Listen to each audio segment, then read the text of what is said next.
by cops. Our Rochelle Boone has been following along as many New Yorkers made the trip to Washington early this morning, and she joins us now. So they're still speaking as far as I know, Rochelle, but they're getting ready to march, aren't they?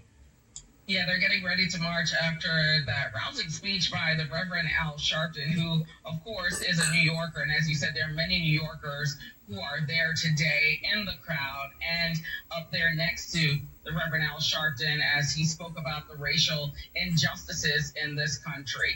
This march is not just about police brutality, Roma. It's about a lot more than that. Yes, it is the impetus for this march and the impetus for this crowd to be in D.C. today, but it's all of the racial injustices in this country. And a lot of people, including the Reverend, said enough is enough. And that is why they're there today, Roma. Yes. And you know what? It is very telling. And I think maybe the fact that we have not gotten any kind of comment or response from President Trump about the shooting of Jacob Blake on Sunday. He's had a lot to say about the protest rallies and the marches following the shooting, but we really haven't heard much, if at all, anything in condolence to the family about the shooting of Jacob Blake. And it was actually similar when George Floyd was killed back in May, although I think he eventually did reach out. But regardless, I think part of the problem and the reason so many people are turning out is that they don't feel there's any kind of social justice in the country under a Donald Trump presidency. Well, that's part of the turnout today. That's part of the reason, because after the Blake shooting, people felt like, okay, we do need to go to D.C. We do need to protest because, as I said before, a lot of people weren't planning to go because of social distancing issues and because of the pandemic. But that really sparked them to go. But you're right, Roma. A lot of people have been talking about that they haven't heard the president speak much about this. And Reverend Al Sharpton said, you want us to denounce violence and looting in the streets, but when are you going to denounce this type of shooting, by the police department? So that was part of what was spoken about today. We also heard from Martin Luther King III, who spoke in front of this very, very boisterous crowd. We must never forget the American nightmare of racist violence exemplified when Emmett Till was murdered on this day in 1955, and the criminal justice system failed to convict his killers. 65 years later, we still struggle for justice, demilitarizing the police, dismantling mass incarceration, and declaring and determinedly as we can that Black Lives Matter.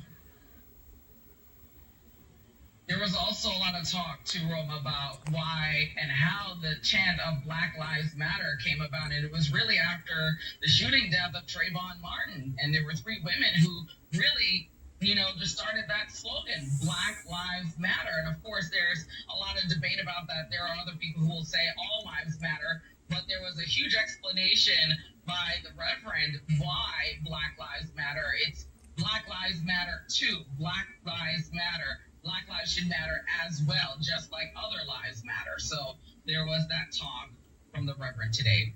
Yeah, and Rochelle, we also heard from the father of Jacob Blake, who put it very succinctly, and it really does speak to the divisions in this country, how terribly polarized we are these days, when he said there are two Americas, essentially, a Black America and white America. And it seems like they're still so far apart, which is astonishing considering that it's been 57 years since that initial march on Washington. Granted, a lot has happened, and there's been a great deal of progress in the cause of civil rights, but obviously, as we've seen the events of this year, not enough. I mean, this is still the greatest country in the world, but the country itself has its own issues. It has its sins. And I think there are a lot of people who don't want to talk about some of the things in the past that are not glowing examples of what America can and should be. But I think there are people who say you have to talk about it because some of the effects of segregation and slavery are still affecting people today in the way they live, the way they work, where they live, how they work, how much money they make. And they're all issues that still need to be addressed. And there's some of the reasons why that you see extreme poverty, that you see crime in certain areas, broken families in certain areas. So this march is really trying to address all of that in addition to the issues surrounding police brutality. Yeah, and you know what, Rochelle, as we mentioned before, I think what changes is going to result in a big change this time around is the number of white folks who are joining in support of the black protesters that we have seen not only today, but throughout all of the protest rallies following the George Floyd killing. And that does, I think, give a lot of people hope that finally the change will be lasting. I think the diversity is important. It's important for the people who are marching. It's important for the people who feel oppressed. And it's important for the people who want to join the movement. And that goes to show the power of this country as well. Even though it seems like everyone is so far apart, there is some common ground, and people are trying to find that. All right.